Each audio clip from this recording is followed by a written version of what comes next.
Beberapa hari yang lalu, saya sedang belajar golf di bilangan Senayan karena mencoba mencari aktivitas baru sebagai solusi kesehatan. Bertemulah dengan beberapa teman lama sambil driving golf bersama. 5 orang di antara mereka adalah orang yang usianya di atas 60-an, mantan pegawai tinggi negeri, juga profesional swasta yang telah pensiun, dan satu mantan jenderal polisi berpangkat bintang 3 yang juga sudah pensiun. Satu orang juga usianya 60-an, pengusaha swasta, yang saya dan 3 orang lainnya seumuran dengan saya, pertengahan 50 tahunan, juga profesional swasta yang menjabat cukup tinggi di perusahaan, yaitu bank dan perusahaan oil and gas. Di tengah-tengah driving memukul golf sampai akhir sesi golf istirahat sambil ngobrol di coffee shop, temanya tetap mendiskusikan hal yang sama, yaitu apakah menjadi pegawai atau versus pengusaha, mana yang lebih baik jalan hidupnya. Kita bicarakan bukan pengusaha papan atas yang hanya 0,01% dari populasi. Bukan mendiskusikan juga profesional direksi perusahaan multinasional. Juga bukan pejabat papan atas di negara seperti menteri atau dirjen, gubernur. Bukan. Hanya yang umum-umum, yang 80% pengusaha, yang 80% pegawai negeri atau profesional swasta. Sebagai catatan, pegawai negeri dan profesional swasta masa kerja mereka tidak lebih 60 tahunan. Di mana pengusaha tidak ada yang namanya pensiun. Yang menarik adalah penampilan fisik mereka pada usia matang tersebut.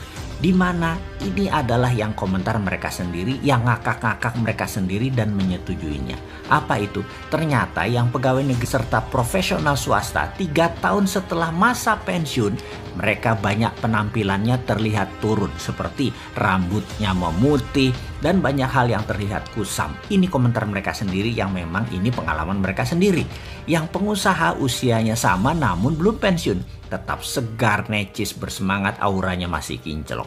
Walau bukan pengusaha papan atas, oligarki, jago ngutang atau jago mempengaruhi pejabat siapapun di eranya, bukan. Mereka tetap saja kinclong. Dan yang menarik adalah yang profesional pensiun, juga pegawai negeri pensiun. Namun mereka berhasil menyisihkan uang kerja mereka untuk menabung dan berinvestasi.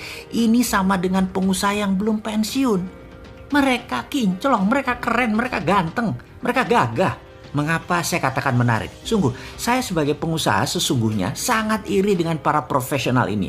Karena mereka hari kerja weekday sangat sibuk, namun weekend bisa bersantai dengan keluarga. Bisa merencanakan liburan dengan baik. Bisa rutin olahraga. Bisa liburan ke luar negeri. Apapun itu karena semuanya bisa mereka rencanakan. Swasta, pengusaha seperti saya, gak ada tanggalan merah. Semua biru, semua kerja, harus pinter-pinter bagi waktu. Secara uang mungkin kita-kita ini master of money, namun belum tentu berdaulat atas waktu. Atau belum, masih budaknya waktu deh. Kita nggak bisa punya waktu. Itulah kenapa saya iri dengan profesional atau pejabat tinggi negeri. Apalagi mereka tahu tempat berinvestasi, tahu tempat menabung dan berani ambil resiko. Terang aja kinclong hidup mereka di masa usia berapapun. Ini bahkan membuat mereka lebih stabil, lebih besar pendapatannya dari para pengusaha atau para pewirausaha. Jadi saya simpulkan hasil pembicaraan tersebut. Menabung adalah kebiasaan yang dibangun sejak lama, rajin dan disiplin. Seperti beli tanah, deposito, simpan emas adalah yang terbaik.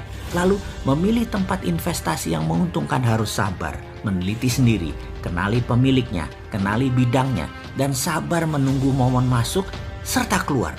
Menjawab mana yang lebih baik pengusaha atau pegawai, maka siapapun mereka yang lebih pintar kelola uang, tahu untuk beli tanah, tahu menyimpan deposito, dan tahu menyimpan emas, tempat uang bekerja untuk uang, lalu dimanfaatkan, itu lebih baik.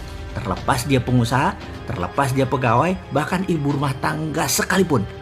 Sahabat semua, selamat menabung.